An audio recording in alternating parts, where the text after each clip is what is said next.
శ్రీకృష్ణార్యతనోజాతం ధన్వంతరి సమప్రభం వరాహమిహిరాచార్యం సర్వరోగహరం భజే.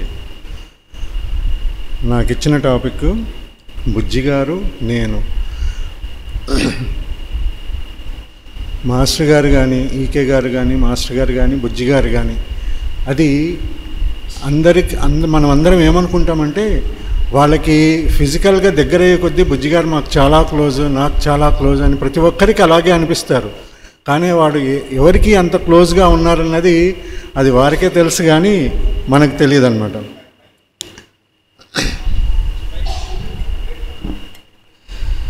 ఇప్పుడు కృష్ణుడు అందరికీ దగ్గరే అనుకుంటారు, కానీ కృష్ణుడికి ఎవరికి దగ్గరయ్యారు? గోపికలుగా. ఎందుకు?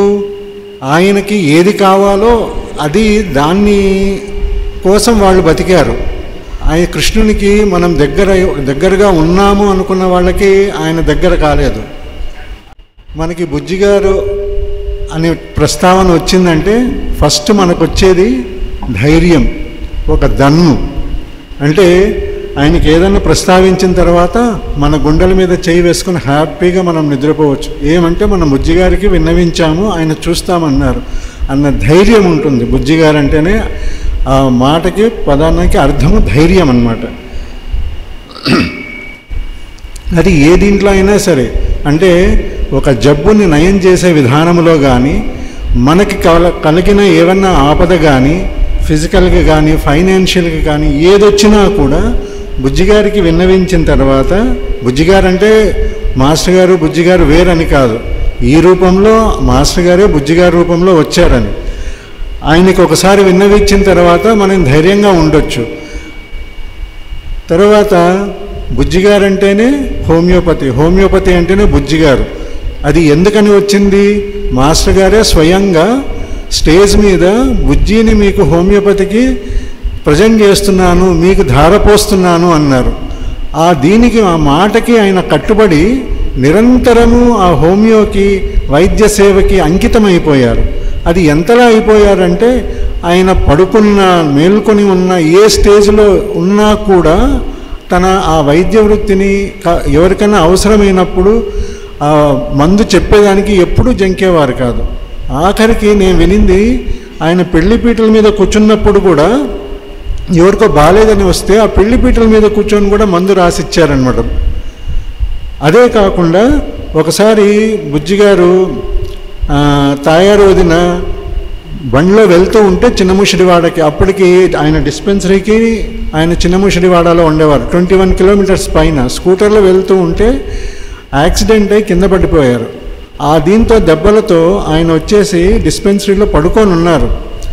ఒక అమ్మాయికి విపరీతమైన చెవుపోటు వచ్చింది. అక్కడ పనిచేస్తున్న అబ్బాయి, వాసు అనే అబ్బాయి, ఈయనకి చెప్పి మందు వెయ్యాలి. ఆయనేమో గాఢమైన నిద్రలో దెబ్బలు తగిలిపోయి పడుకొని ఉన్నారు. లేపుదామా వద్దా అని కేషీట్ పట్టుకొని వెళ్ళి నిలబడ్డారు. ఆయన నిలబడిన కాసేపటికి ఆయనంతకైనా కళ్ళు తెరిచి ఏమీ అని అడిగారు. అంటే ఇట్లా శకుంతలకి చెవిపోటండి అన్నారు. అంతే, ఆయన మళ్ళీ కళ్ళు మూసుకున్నారు, నిద్రపోతున్నారు. గురక వినపడుతుంది. మళ్ళీ ఒక 2 నిమిషాలకి మళ్ళీ కళ్ళు తెరిచి ఏ విధంగా ఉంది, ఎటువైపు ఉంది అని కనుక్కున్నారు సిమ్టమ్స్. మళ్ళీ ఆయన దీంట్లోకి వెళ్ళిపోయారు, నిద్రలోకి వెళ్ళిపోయారు, జారుకున్నారు. మళ్ళీ ఒక 5 మినిట్స్ తర్వాత కళ్ళు తెరిచి గ్రావైటిస్ 30 వెయ్యి అన్నారు. ఇప్పుడు ఆ అబ్బాయికి అనుమానం వచ్చింది, అంటే ఈయన నిద్రలో ఉండి చెప్పారా లేకోకుండా మెలకుగానే ఉండి చెప్పారా అనేది అర్థం కాలేదు. అంటే ఆ స్టేజ్లో కూడా ఆయన ఆ మందు గురించి, పేషెంట్స్ గురించే ఉంది తప్ప ఫిజికల్గా ఆయన సఫర్ అవుతున్న మైండ్ మటుకు అక్కడ ఆ సర్వీస్లోనే ఉంది. ఆ అబ్బాయి ఆయనకి కాళ్ళకి దండం పెట్టి వెళ్ళి గ్రాఫైటిస్ 30 వేసిన నిమిషంలో అది తగ్గిపోయింది, చెవిపోటు. అదేవిధంగా నేను అంటే ఈసారి నేను ప్రత్యక్షంగా చూసిన ఇన్సిడెంట్స్ అయితే, ఒకసారి గుంటూరులో 3 రోజులు డిస్పెన్సరీ జరుగుతుంది, ఫ్రీ డిస్పెన్సరీ. ఆయన డిస్పెన్సరీ టూర్కి వచ్చినప్పుడు 3 రోజులు జరుగుతుంది అక్కడ. ఉదయం 9ంటికి మొదలు పెడితే సాయంత్రం రాత్రి 11 వరకు జరిగేది. మొదటి 2 రోజులు అలాగే జరిగింది. 3వ రోజు ఉదయం 9ంటికి మొదలుపెట్టిన డిస్పెన్సరీ మధ్యాహ్నం 1 గంట వరకేమో భోజన సమయం విరామం లభించింది.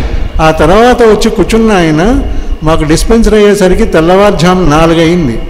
4ంటికి డిస్పెన్సరీ అయిపోగొట్టుకొని ఇంటికి వచ్చేసి ఒరే మీరు తినేసి పడుకోండి అని చెప్పి మళ్ళీ ఆయన ఇంకొకరిని చూసేదానికని వెళ్ళారు. వెళ్ళొచ్చి 5:30కి మమ్మల్ని లేపి పదండి మనం విజయవాడ డిస్పెన్సరీకి బయలుదేరాలన్నారు.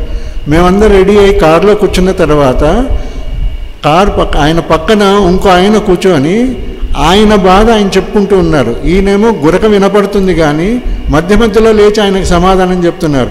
ఈయన అడిగిన క్వశ్చన్కిను ఆయన చెప్పే సమాధానానికి చాలా కోరిలేషన్ ఉంది. ఈయనేమి ఫిజికల్గా నిద్రపోతున్నారు కానీ ఆయన మనస్సు కానీ ఆయన ఇది కానీ ఇంద్రియాలు మొత్తము అవి వింటున్నాయి, దానికి సమాధానం చెప్తున్నారు. అది ఎలా సాధ్యమవుతుంది? ఎప్పుడైతే వాళ్ళ మీద ఆ ప్రేమ ఉంటుందో, ఆ ప్రేమ ఉంటే తప్ప అది చెప్పలేం మనం. అది విజయవాడ వరకు కూడా ఆ అబ్బాయి అడుగుతూనే ఉన్నారు, ఈయన సమాధానం చెప్తూనే ఉన్నారు, నిద్రపోతూ కూడా ఉన్నారు, ఈయన మధ్యలో రిలాక్స్ అవుతూ ఉన్నారు. అక్కడికి డిస్పెన్సరీ 9ంటికి మేము డిస్పెన్సరీకి వెళ్ళేసరికి ఫుల్ ప్యాక్డ్గా ఉంది. ఆయన కిందికి దిగేసి పంచ దులుపుకొని వెళ్ళిపోయి కూర్చుండిపోయారు. ఏది మందులు ఇచ్చేదానికి. రాత్రంతా నిద్ర లేదు. మధ్యలో కూడా ఆ అబ్బాయి మాట్లాడుతూనే ఉన్నాడు. వచ్చి కూర్చొని మళ్ళీ డిస్పెన్సరీ స్టార్ట్ చేశారు గుంటూరులో, విజయవాడలో. ఆ విధంగా ఉంది. ఈ క్రితంలో అంటే మా చిన్నప్పుడు బుజ్జిగారి డిస్పెన్సరీ టూర్ అంటే విజయవాడ నుంచి ఆ పై వైజాగ్ వరకు ఉండేది. అనంతకృష్ణ గారిది విజయవాడ నుంచి కిందికి అంటే రాయలసీమ బెల్ట్ అంతా అనంతకృష్ణ గారిది ఉండేది. 15 రోజులు అయింది, 15 రోజులు అయింది. అప్పట్లో మనం ఇంకా వీఆర్ ఎంజాయింగ్ చాలా. ఎందుకంటే మన కుటీర్ స్టాక్ ఇదంతా కూడా నవతాల దాంట్లో వస్తూ ఉండేది. అప్పట్లో బుజ్జిగారు వాళ్ళు బస్సుల్లో కుటీర్ స్టాక్ వేసుకొని వచ్చి ప్రతి డిస్పెన్సరీకి ఇచ్చేసి వెళ్ళేవారు. అంత కష్టపడ్డారు వాళ్ళు ఈ డిస్పెన్సరీ డెవలప్మెంట్ కోసం అనేసని. ప్రతి ఒక్క స్టాక్ తీసుకెళ్ళి అక్కడ డిస్పెన్సరీలో వాళ్ళకి అప్పచెప్పేసి మళ్ళీ అక్కడ ఏమేమి కావాలో కనుక్కొని మళ్ళీ వాళ్ళకి నెక్స్ట్ టైం వచ్చేటప్పుడు తీసుకొని వచ్చేవారు. ఆ విధంగా జరిగేది. అది గ్రాడ్యువల్గా ఏమైంది, అప్పుడు బుజ్జిగారు 15 డేస్ టూర్కి వచ్చేటప్పుడు పిఎల్ఎన్ రావు గారు అని ఆయన ఆ డిస్పెన్సరీ చూసేవారు. ఆయన అనారోగ్య కారణంగా ఆయన వెళ్ళిపోవటం వల్ల బుజ్జిగారు కంపల్సరీ అక్కడ ఉండిపోవాల్సి వచ్చేది. ఇంకా ఆ డిస్పెన్సరీ టూర్ అనేది కట్టే ఆ తర్వాత నుంచి సంవత్సరానికి 1 or 2 ఉండేది డిస్పెన్సరీ టూర్. అది అటెస్ట్రెచ్ 35 to 45 డేస్ ఉండేది.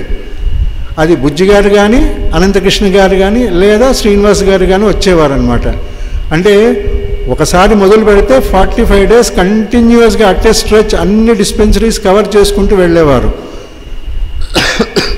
ఆ విధంగా ఆయన డిస్పెన్సరీ టూర్స్కి తిరిగేటప్పుడు మనం యాక్చువల్గా హోమియో అన్నది నేర్చుకోవాలంటే మనకు ఆ డిస్పెన్సరీ టూర్లోనే బాగా తెలుస్తుంది. ఎందుకంటే రకరకాల పేషెంట్స్ వస్తారు. అది ఒక పండగ వాతావరణంగా ఉండేది. ఇప్పుడంటే డిస్పెన్సరీ జరిగిందంటే ఒక 3-4 డాక్టర్స్ వచ్చి కూర్చొని చూస్తున్నాం. అప్పట్లో మాస్టర్ గారు కానీ బుజ్జి గారు కానీ వాళ్ళిద్దరిలో ఎవరో ఒకరే ఉండేవారు.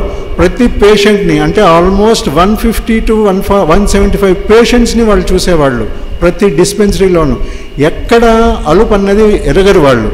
తాతగారు అంటారు బుజ్జిగారిని కొత్త పెళ్లి కొడుకు అనేది. అంటే ఉదయాన్నే కూర్చున్న ఆయన రాత్రి లేచినప్పుడు బట్ట కూడా నలగదు, మాసిపోదు, తెల్లగా ఉదయం వేసుకున్నట్లు ఫ్రెష్గా లేచి దిగుతారనమాట. రాత్రి డిస్పెన్సరీ అయిన తర్వాత కూడా మొహంలో అదే చిరునవ్వు ఉంటుంది. మాస్టర్ గారు ఒక పదం వాడతారు, నా ముఖమున చిరునవ్వు ఎప్పుడు చెరగలేదు, మీ ముఖమున కూడా చెరగగుండు కాక అని. బుజ్జిగారిలో మనం చూడొచ్చు అది. బుజ్జిగారు కానీ అనంతకృష్ణ గారు కానీ వీళ్ళల్లో ఆ చిరునవ్వు ఎప్పటికీ ఉంటుంది. మనం గురు పూజలు ఎంటర్ అయితేనే బుజ్జిగారు ఎలా కనపడతారు, రిసెప్షన్ కౌంటర్ దగ్గర నవ్వుతూ అందరినీ పలకరిస్తూ అందరినీ ఆహ్వానిస్తుంటారు లోపలికి రమ్మని. ఆయన మనం బుజ్జిగారిని నేను అన్నిటికంటే ముఖ్యమైన విషయం, మనం బుజ్జిగారిని ఇంతలా అనంతకృష్ణ గారిని బుజ్జిగారిని మాస్టర్ గారిని ఇంతలా మనము ఎంజాయ్ చేస్తున్నామంటే దానికి కారణము ఫస్ట్ సింగర్ వదిన. అంటే వాళ్ళ భార్యలకి మనం శిరస్సు వంచి పాదాభివందనం చేయాలి. వాళ్ళు అలౌ చేయకపోతే మనం ఎంజాయ్ చేయలేము. బుజ్జిగారు అంతలా మనకి ఉపయోగపడ్డారు అంటే రాత్రింబవళ్ళు ఈవెన్ midnight 12 o'clockకి కాదు 1 o'clockకి ఫోన్ చేసినా సెకండ్ రింగ్కి ఆయన ఎత్తేసి సమాధానం చెప్తారు. అంటే ఆయన నిద్రపోతున్నారా మేల్కున్నారా అన్నది కాదు, పేషెంట్కి అవసరాన్ని బట్టి ఆయన సెకండ్ రింగ్కే ఎత్తేసి సమాధానం చెప్తారు, మీరు ఈ మందు వేసుకోండి అనేసనని. మనము ఆ విధంగా మనకి ఆ అవకాశం ఇచ్చిన వదినకి సరస్సు వంచి పదాభివందనం చేసుకుంటున్నాం. బుజ్జిగారి డిస్పెన్సరీ మనం ఒకసారి లోపలికి వెళ్ళి చూస్తే అది అష్టావధానం టైప్లో ఉంటుందన్నమాట. మెయిన్ పెయిడ్ క్లినిక్ అది ఎలా ఉంటుందంటే ఎవ్రీడే ఆయన కొన్ని అపాయింట్మెంట్స్ ఇచ్చింటారు. ఆ అపాయింట్మెంట్స్ ఒక కట్ట ఉంటుంది. తర్వాత రెగ్యులర్గా అంటే అప్పటికప్పుడు వచ్చి చెప్పేవాళ్ళవి లైన్లో వరుస క్రమంలో చెప్పే ఒక కట్ట ఉంటుంది. ఫోన్ ద్వారా సిమ్టమ్స్ చెప్పి మాకు ఈ బాధలు ఉన్నాయి అంటే ఒక డాక్టర్ గారు మొత్తం స్లిప్లో రాసేసి ఆ కేస్ షీట్ తీసి తెచ్చి అక్కడ పెడతారు.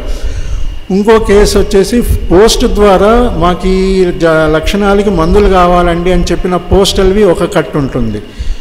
ఈ మధ్యలో అపాయింట్మెంట్స్ మధ్యలో ఫోన్ ద్వారా అపాయింట్మెంట్ తీసుకున్న వాళ్ళది ఒక కట్ట ఉంటుంది. వీటినన్నిటినీ ఆయన మధ్యాహ్నం 2:30 నుంచి రాత్రి 8:30 లోపు వాటినన్నిటినీ చూడాలన్నమాట. మధ్యలో అవొకటే కాదు, మనలాంటి వాళ్ళు వేరే డిస్పెన్సరీస్ నుంచి అంటే ఆల్మోస్ట్ 80 to 90 డిస్పెన్సరీస్ ఉన్నాయి. ఈ డిస్పెన్సరీ అన్నిటి నుంచి కూడా మనకి అడ్వైస్ కావాలంటే బుజ్జి గారికే మనం చేస్తాం. అంటే పర్ డే మ్యాక్సిమం 150 కాల్స్ దగ్గర వెళ్తాయి. ఆ సమాధానాలు వాటికి అన్నిటికీ ఆయన సమాధానం ఇస్తూ ఈ పేషెంట్స్ని అందరినీ కూడా చూస్తారు. ఆయన చూసే పేషెంట్తో మాట్లాడుతున్నప్పుడు ఫోన్ కాల్ వస్తే ఆ ఫోన్ ఒకవైపు మాట్లాడుతూనే ఒక కట్టలో నుంచి ఎవరైతే ఫోన్ కాల్ ద్వారా మా లక్షణాలు ఇవ్వండి, వీటికి మందు కావాలి అంటారో ఇటువైపు మాట్లాడుతూనే అది చదివి వాళ్ళకి కావాల్సిన మందు రాసి పక్కన పెడతారు. తర్వాత ఇవన్నీ అయిపోయిన తర్వాత పోస్టల్ నుంచి తీసేసి ఆ పోస్ట్ అంతా చదివి కూడా మందు పెడతారు. ఇక్కడ మళ్ళీ మాట్లాడుతూ వీళ్ళకి మందు చెప్తారు. మళ్ళీ ఇది ఫోన్ పెట్టేసిన తర్వాత ఎదురుగున్న పేషెంట్ని ఏం చెప్పావని అడగరు. ఎక్కడైతే ఆయన స్టాప్ చేశారో అక్కడి నుంచే అది కంటిన్యూ అవుతుంది. అంటే ఆయన ప్రతి ఒక్కటి అక్కడ అష్టావధానం టైప్లో ఎక్కడికక్కడికి ఇచ్చేసుకుంటూ వెళ్తారు. మాస్టర్ గారు అంటారు ఒక పని ఒకేసారి 2-3 పనులు చేసేవాడే మాస్టర్ అని. అంటే ఇప్పుడు బుజ్జిగారు చేస్తున్నది అక్కడ కూర్చొని 2-3 వర్క్స్ ఒకేసారి చేస్తున్నారు. అంటే he's not a doctor, he's a master. అంటే మాస్టర్ గారు అంటారు practitioners are prepared, doctors are made and healers are born అని. బుజ్జిగారు ఈజ్ ఎ హీలర్. ఆయన చేతి ద్వారా వచ్చేది మందు ఒకటే కాదు, అక్కడి నుంచి ఆ మందు పడంగానే హీల్ అవుతున్నది. ఆ విధంగా హీల్ అయిన వాళ్ళు చాలామంది ఉన్నారు. అంటే ఆయన మందు ఇచ్చిన విధానం కానీ మనం ఆయన ద్వారా మెప్పు పొందని వాళ్ళంటూ మన డిస్పెన్సరీస్లో ఎవ్వరూ ఉండరు. ప్రతి ఒక్కరి ఆయన ద్వారా మనం మెప్పు పొందిన వాళ్ళమే. ఒక ఎగ్జాంపుల్, మామూలుగా నేను అక్కడ అప్రెంటిస్గా బుజ్జిగారి దగ్గర ఉన్నప్పుడు సాటర్డే మాకు హాలిడే, సండే వచ్చేసి మార్నింగ్ 8 to 4:30 అయ్యేది డిస్పెన్సరీ అయ్యేసరికి. మేము హడావుడిగా డిస్పెన్సరీ అంతా అవ్వంగానే లేచి నేను వాసు పరిగెత్తున్నాం బయటికి. ఆయన లాస్ట్ రూమ్లో కూర్చొని ఉన్నారు. ఎక్కడికై పరిగెత్తున్నారు అన్నారు. చచ్చాము, ఈయన అడిగారే అనుకున్నాం. ఎక్కడికి అని అడిగారు మళ్ళీ కళ్ళు ఎగిరేసి. అంటే లేదండి ఇల్లరికం సినిమా వచ్చింది అక్కడికి వెళ్తున్నాము అన్నాం. సరే ఇట్లా వచ్చి కూర్చోండి అన్నారు. ఏమండి అంటే మనం అందరం కలిసి ఇప్పుడు ఒక డిన్నర్కి వెళ్తున్నాము రిసెప్షన్కి అని. మిమ్మల్ని పిలిస్తే మేమెందుకండి రిసెప్షన్కి అంటే లేదు మన డిస్పెన్సరీ మొత్తం స్టాఫ్ అంతా వెళ్తున్నాము అన్నారు. ఇంక ఏం మాట్లాడకుండా ఆయనతో పాటు డిస్పెన్సరీ మొత్తం స్టాఫ్ అంతా వెళ్ళాం రిసెప్షన్కి. అది కేజీహెచ్ అని వైజాగ్ మెయిన్ హాస్పిటల్ అనమాట. ఆ కేజీహెచ్ హాస్పిటల్ సూపరింటెండెంట్ గారి కొడుకుది, కుమారుంది ఆ రిసెప్షన్. ఈయన ఎంటర్ అవుతూ ఉండగానే భార్యను ఆయన ఇద్దరు ఎదురు వచ్చి బుజ్జిగారికి మొత్తం అక్కడ కేజీహెచ్ డాక్టర్స్ ఆయన పరిచయం చేసిన విధానం, he is doctor EVM Acharya who has increased my wife's blood from 2% to 12% without giving her a single drop of blood అని చెప్పి పరిచయం చేశారు. ఆయన వెనకాల మేము స్టన్ అయిపోయి ఇట్లా చేతులు కట్టుకుని నిలబడి ఉన్నామన్నమాట. బుజ్జిగారు చిరునవ్వు నవ్వుతూ నిలబడ్డారు. ఎదురుగా మొత్తము ఎండీలు ఎంఎస్లు చేసిన డాక్టర్స్ అనమాట. ఆయన పరిచయం అందరూ ఇట్లా చూస్తూ ఉన్నారు. ఈయన దిక్కు ఈయన నవ్వుతూ కిందికి దిగేసి వచ్చారు. ఆ రిసెప్షన్ అయిన తర్వాత మమ్మల్ని మేము డైరెక్ట్ ఇంటికి వెళ్ళిపోవచ్చు. ఆయన తిన్నగా కారు తీసుకొని వచ్చి థియేటర్ దగ్గర ఆపేశారు.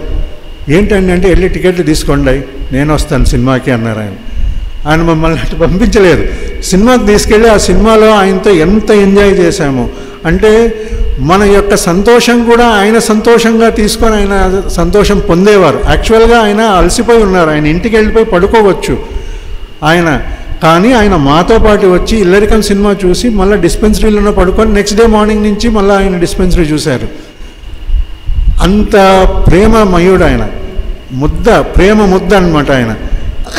ఒకసారి నేను ఉండగానే ఆయన ఏదో పని మీద ఊర్లోకి వచ్చి డిస్పెన్సరీకి వచ్చారు.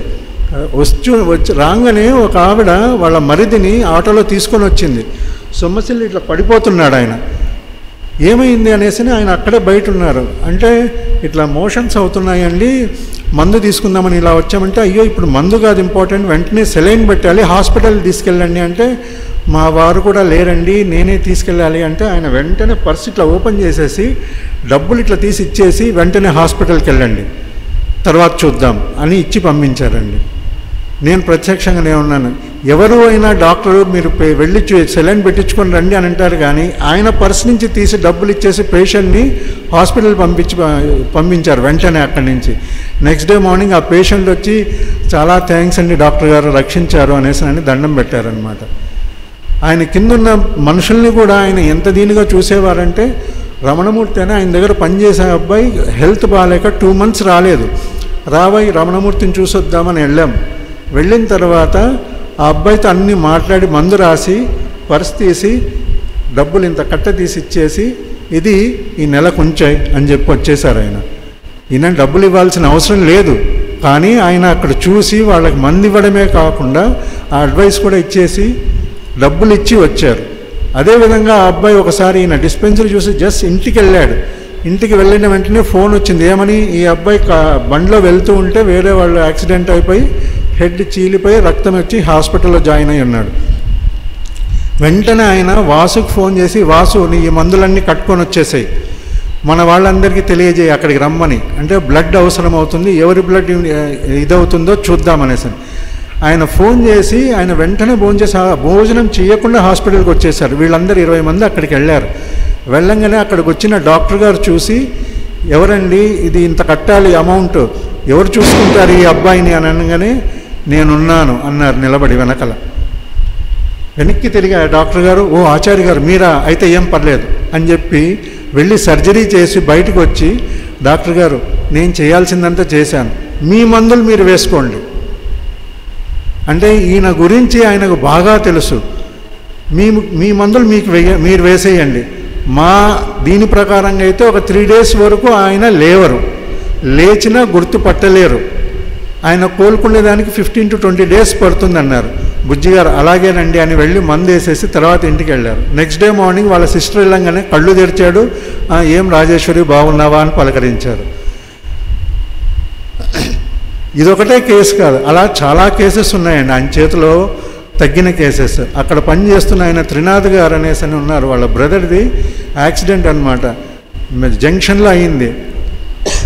ఆయన బతుకుతాడో లేదో అనుకున్నారు, కానీ త్రినాథ్ గారు అక్కడ ఉండేసి ఆయనకు మందులు వేస్తూ బుజ్జిగారు చెప్తూ ఉండగా తీసుకెళ్ళి మందులు వేస్తూ వచ్చారు. ఒకరోజు నేను బుజ్జిగారు కూర్చొని మాట్లాడుతూ ఉన్నాం వాసు అంత డిస్పెన్సరీ గురించి. ఒక ఆయన సడన్గా లోపలికి వచ్చి, నమస్కారం డాక్టర్ గారు, మా బ్రదర్ ఉన్నాడా పైన అంటే, ఉన్నారండి వెళ్ళండి అన్నారు. అని బుజ్జిగారు మామూలుగా ఆయన పలకరించి కళ్ళు ఎగరేసి మాట్లాడతారు. ఎగరేసి ఎవరో గుర్తుపట్టావా అన్నారు. లేదండి అన్నాను.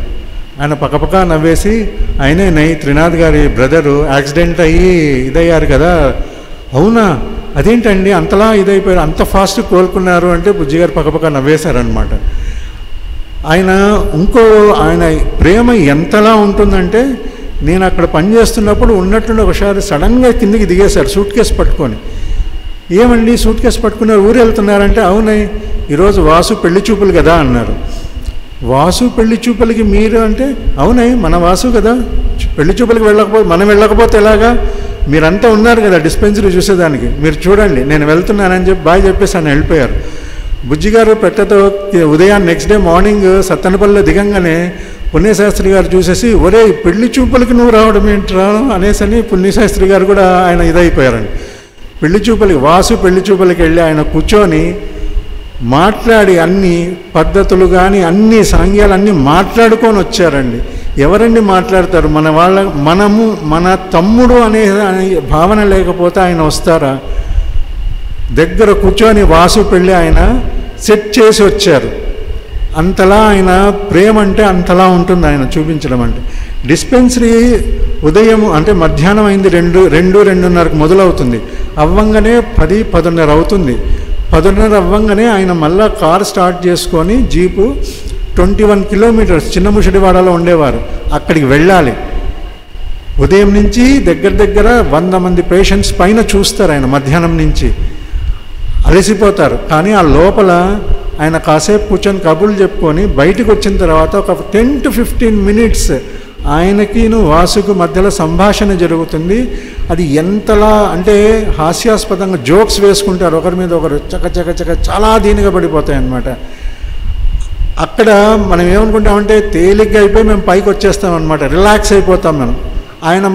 ఆయన కూడా రిలాక్స్ అయిపోయి వెళ్ళిపోతాం. మనం ఏమనుకుంటామంటే మనం ఈ సంభాషణ వల్ల ఆయన రిలాక్స్ అయ్యారనుకుంటాం. కాదు, ఆయన మమ్మల్ని రిలాక్స్ చేసేదానికి 15 నిమిషాలు ఆ దీంట్లో ముంచేసి ఆయన డ్రైవ్ చేసుకుంటూ వెళ్ళేవారు. ఆయనకు అవసరం లేదు, డిస్పెన్సర్ అవ్వగానే సర్దుకొని ఆయన వెంటనే వెళ్ళిపోవచ్చు. వెళ్ళేవారు కాదు, ఎప్పుడు వెళ్ళేవారు కాదు. 15-20 నిమిషాలు మాతో మాట్లాడి కబుర్లు చెప్పి అన్నీ అయిన తర్వాతనే ఆయన లేచి డ్రైవ్ చేసుకుంటూ వెళ్ళేవారు. 21 ఆయన వెళ్ళేసరికి 11-11:30. అమ్మగారు అప్పుడు కూర్చొని వడ్డించిన తర్వాత భోంచేసి పడుకుండేవారు. ఆయన ఎప్పుడు అంటే తనని నమ్ముకున్న వాళ్ళని ఎప్పుడు ఆయన వదిలేవారు కాదు. వాసు పెళ్ళయింది, ఆయనకు కావాల్సిన బీరువాలు, మంచాలు ఇవన్నీ ఈయన కొనించారు అక్కడ నిలబడి. అంత ఆప్యాయంగా చూసుకుంటారు ఆయన. ఆయన ప్రేమని పొందిన తర్వాత మనకి అంటే నేను అన్నాను కదా మొదట్లోనే, బుజ్జిగారు అంటే ఏంటంటే ధైర్యము, ధన్ అని. అదే అండి, అంటే అది బుజ్జిగారనే కాదు, మాస్టర్ గారి దగ్గర నుంచి మనకు వీళ్ళందరి దగ్గర నుంచి మనకున్నది అదే.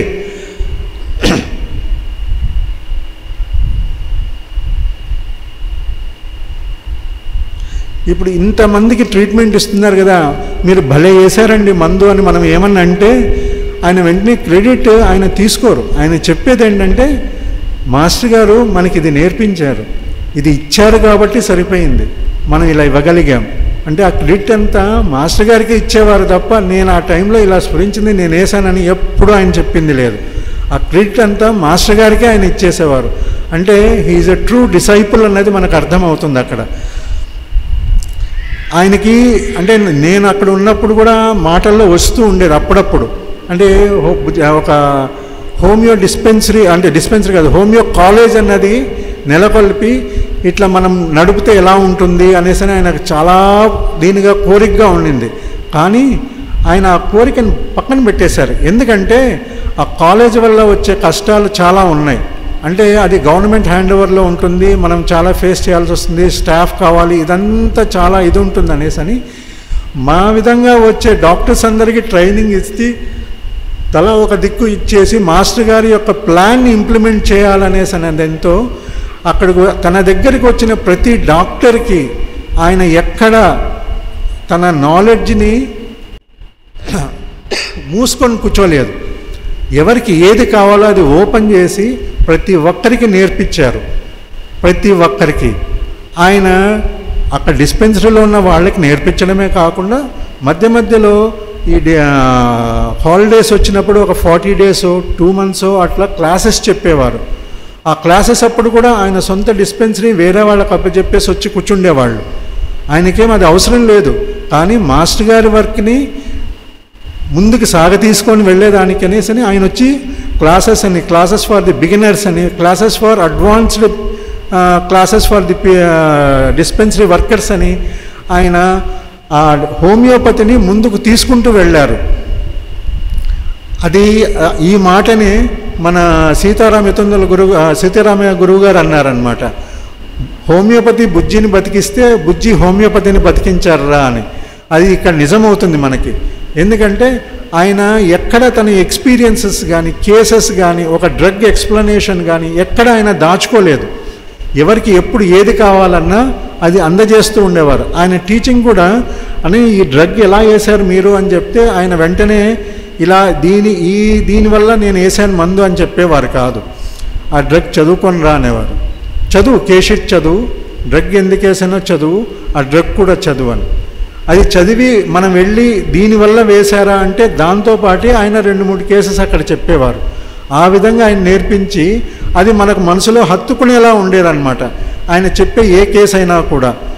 రాజుగారు అంటారు, బుజ్జిగారుకి రాజుగారు అంటారనమాట, మాస్టర్ గారు అనేవారు అంటారు. బుజ్జిగారు ఒక అరంవాడురా. అరంవాడు అంటే మన తమిళియన్స్ అంటే వాళ్ళు అంటే ఎవరినైనా కూడా లాక్కొని వస్తూ ఉంటారు, ఎవరిని వదలరు వాళ్ళు. ఆ విధంగా బుజ్జిగారు ఒక్కరిని వదలరు, అందరినీ పట్టుకొని చేతితో తీసుకొని లాక్కొని వెళ్తారనమాట.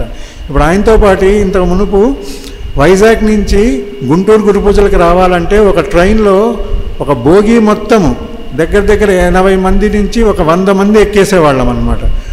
ఎక్కిన తర్వాత ప్రతి స్టేషన్లోనే ఏమన్నా పండ్లు కానీ ఏమన్నా స్నాక్స్ కనపడితే జామకాయలు కానీ ఇట్లాంటివి ఆ బుట్టకు ఎత్తేసేయండి అనేవారు అనమాట. బుజ్జిగారితో వచ్చేటప్పుడు అది చాలా సరదాగా ఉండేది. ఆ బుట్ట తీసుకొని వచ్చి అందరికీ పంచడం, అది ఒక ఇప్పుడు వనభోజనాలని అట్లా వెళ్తుంటాం కదా, ఆ విధంగా ఉంటుంది ఆయనతో ట్రావెల్ అనేది. మామూలుగా ఏదో ట్రావెల్ చేస్తున్నాం అట్లా ఉండదు, చాలా హాయిగా ఉంటుంది. మనం ట్రావెల్ చేసిన ఫీలింగ్ కూడా ఉండేది కాదు. ఆ తర్వాత ఆయన బిజీ షెడ్యూల్ అయిపోయి ఆయన సుమోలో రావటము, తర్వాత మిగిలిన వాళ్ళందరూ ట్రైన్లో రావటం జరుగుతుంది. ఇప్పుడు ఆయనతో లాస్ట్లో కూడా ఆయన రెస్పాన్సిబిలిటీ ఎలా ఉంటుందంటే, ఆయన 2013లో పరిపాలించడానికి ముందు నార్త్ ఇండియన్ టూర్కి వెళ్ళారు. వాసు అంటాడు, ఆ టూర్కి వాసు కూడా వెళ్ళారు. ఆయన ఎంత రెస్పాన్సిబుల్గా ఉంటాడంటారా, కొండ 14 కిలోమీటర్లు ఎక్కాలంటే ప్రతి ఒక్కరిని పంపించిన తర్వాత ఆయన కదులుతారు. కదిలి ఇంకా లాస్ట్ 4 కిలోమీటర్స్ ఉండగా ఆ లాస్ట్లో ఉన్న వాలంటీర్స్కి అప్పచెప్పేసి అందరికంటే ఫస్ట్ వెళ్ళిపోతారంట. అంత ఫాస్ట్ అంటే అక్కడి వరకు నిదానంగా వచ్చిన ఆయన ఆ లాస్ట్ 3-4 కిలోమీటర్స్ అందరికంటే ఫస్ట్ వెళ్ళిపోయి అక్కడ అకామిడేషన్ వీళ్ళ కోసం చూసేసేవారంట. ఎవరండి చేయగలరు? ఒకరు అప్పచెప్పేసిన తర్వాత వాళ్ళు చూసుకుంటారనేసి మనం నిదానంగా వెళ్ళొచ్చు, కానీ ఆయన అలా చేసేవారు కదండి. ఈయన వెళ్ళిపోయేవారు ముందు, ఈయన అక్కడ ఉండేవాళ్ళంట ముందుగా, అందరికంటే ముందుగా. ఆయన ఇది ఎప్పుడు క్లోజ్డ్గా అంటే ఆయన నేచరు క్లోజ్డ్గా ఉంటుంది. అంటే ఆయన గొప్పతనం ఆయన ఎప్పుడు ఇట్లా చెప్పుకునేవారు కాదు, మనం అక్కడ ఉంటేనే మనం అది ఫీల్ అవ్వగలం.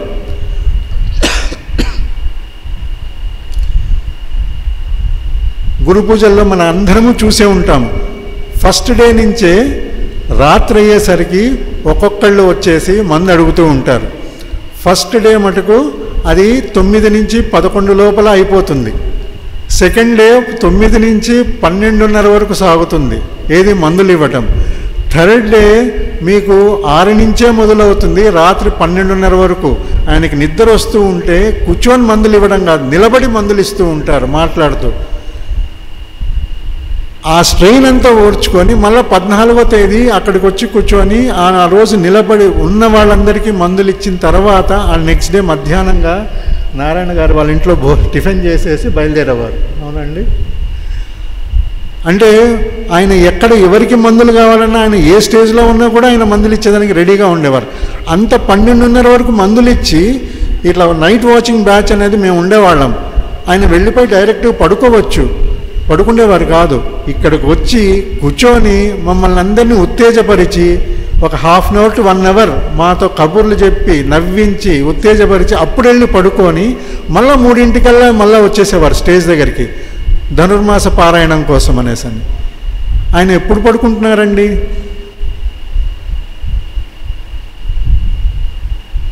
అది మనకు తెలుస్తుంది అనమాట. అంటే ఆయన బాడీకి రెస్ట్ ఇస్తున్నారు తప్ప మైండ్కి ఆయనకి రెస్ట్ అన్నది లేదు.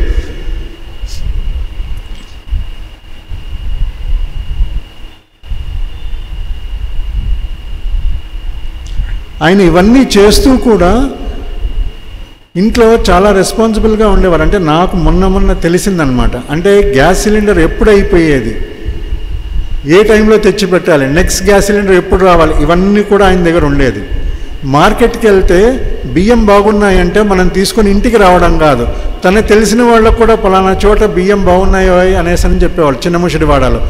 అలాగానండి మీరు తీసుకుంటారంటే అవునంటే నెక్స్ట్ టైం కూడా అక్కడ చిన్నముషిడివాడకి వెళ్ళేసరికి 2-3 మూటలు ఈయన వేసుకొని వెళ్ళి అక్కడికి ఇచ్చేవాళ్ళు.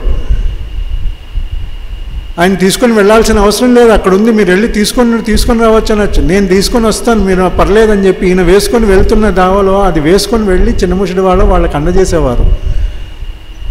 లాస్ట్ డేస్లో అమ్మగారికి బాగాలేనప్పుడు ఆయన డిస్పెన్సరీ మొత్తం అయిపోగొట్టుకొని ఇంటికి వచ్చేసరికి 10:30-11. అమ్మగారికి బుజ్జి అని కలవరిస్తే వెళ్ళి కూర్చుంటే ఆయన అమ్మగారు భుజం మీద తల ఇట్లా ఆనించి కూర్చుని ఆవిడ రెస్ట్ తీసుకునేవారంట. బుజ్జిగారు రాత్రంతా కూడా ఇలాగే కూర్చుండేవారంట. మళ్ళీ నెక్స్ట్ డే మార్నింగ్ లేచి ఆయన దినచర్యలో ఆయన ఉండిపోయేవారు. ఫ్రీ డిస్పెన్సరీకి వెళ్ళడము, మళ్ళీ డిస్పెన్సరీకి వెళ్ళడము అని. ఈ దీనిలలోనే కాకుండా ఆయన లాస్ట్కి వచ్చేసరికి అంటే 2006, 2007 తర్వాత నుంచి ఆయన తిరగటం అనేది కష్టమైపోయింది. ఎందుకంటే మాస్టర్ గారు ఎక్కువ తిరగాల్సి వచ్చేది, ఆయన సెంటర్లో ఉండాల్సి వచ్చిందనమాట. అప్పుడు ఆయన సండే మాకు 4:30, 5:30 అయిపోయేది డిస్పెన్సరీ అయ్యేసరికి. 6:30 ప్రేయర్ తర్వాత కరెక్ట్గా అప్పటి నుంచే లైవ్లో హోమియో క్లాసెస్ తీసుకునేవారు.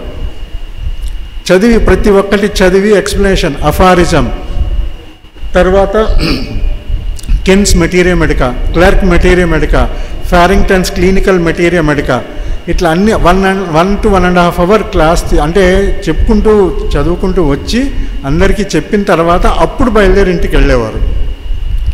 ఆయన ఇంట్లో గడిపిన టైం ఎంతండి ఇవన్నీ చూసుకుంటే? చాలా తక్కువ. వీళ్ళందరూ కూడా మన కోసమే టైం స్పెండ్ చేశారు, కానీ వాళ్ళ ఫ్యామిలీతో వాళ్ళు ఉండి ఎంజాయ్ చేసింది ఎంతసేపు అని ఆలోచిస్తే మనం వాళ్ళకి ఎంత రుణపడి ఉన్నామన్నది మనకు తెలుస్తుంది. ఆ విధంగా చూసుకుంటే ఆదివారం అయినా వెంటనే డిస్పెన్సర్ అవ్వగానే 4:30, 5కి ఇంటికి వెళ్ళిపోవచ్చు. ఆయన వెళ్ళేవారు కాదు. ఆల్మోస్ట్ అలా 1.5 year, 2 years, లాస్ట్ 2 yearsలో మాకు ఎవ్రీ సండే మా క్లాస్ ఉండేది. నా విషయానికి వచ్చినప్పుడు ఆయనకి నేను చాలా రుణపడి ఉన్నాను. ఎందుకంటే నా వివాహము ఆయన దగ్గరుండే చేశారు. ఆయన ఆ ప్రిన్సిపల్స్కి నేను నిలబడలేనండి. I was a failure. కానీ ఆయన నా కోసం చాలా చేశారు. ఆయన నా పెళ్లి ఫోటోలు చూసుకున్నా కూడా నా పక్కన ఆయనే ఉండి చేశారు తప్ప మా వాళ్ళు ఎవరు నా పక్కన ఎవరూ లేరు. చెయ్యి పట్టుకొని ఆయన తీసుకొని వెళ్ళారు పెళ్లి మండపానికి. నా వివాహ క్రతువు మొత్తం నా పక్కనే నిలబడి ఉన్నారు. ఆయన డిస్పెన్సరీ వర్క్లో 2-3 years వరకు నేను చేశాను, కానీ 2-3 years బ్యాక్ నుంచి కొద్దిగా ఆరోగ్యం బాగాలేక నేను ఆపేశాను, నేను వెళ్ళలేదు. ఇంకొకటి వచ్చేసి ఆయన యాక్చువల్గా మా వివాహం చేసింది ఒక వేరే హయ్యర్ ప్లాన్ కోసం. అంటే మా మిసెస్ వచ్చేసి అస్ట్రాలజీ, నేను హోమియో అనేసాను. నా వింగు నేను పట్టుకొని నేను వెళ్ళాను, కానీ తన్ని నేను వెంట తీసుకొని నేను వెళ్ళలేదు. అది నేను చేసిన చాలా పొరపాటు. బుజ్జిగారు అక్కడ చేసింది యాక్చువల్గా రెండు కలిసి వెళ్ళాలి అనేసాను. నేను ఇది ఇచ్చినప్పుడు కూడా నాకు బుజ్జి నేను అన్నది నువ్వు చెప్పాలన్నయ్యా అని చక్రపాణి అన్నప్పుడు నాకు చాలా గిల్టీగా అనిపించింది. ఎందుకంటే నేను చేసిన తప్పు నేను ఏమని చెప్పాలి? ఇప్పుడు మీ అందరి ముందు నేను అది ఒప్పుకోక తప్పదు. అది నేను చెప్తే కానీ అది నా నుంచి అది క్లియర్ అవ్వదు. ఏమో నేను అది సరిదిద్దుకునేదానికి ఇది ఒక అవకాశమేమో అనేసి అనిపించే సరే నేను మాట్లాడతాను చక్రపాణి అని చెప్పాను. అది వాస్తవం.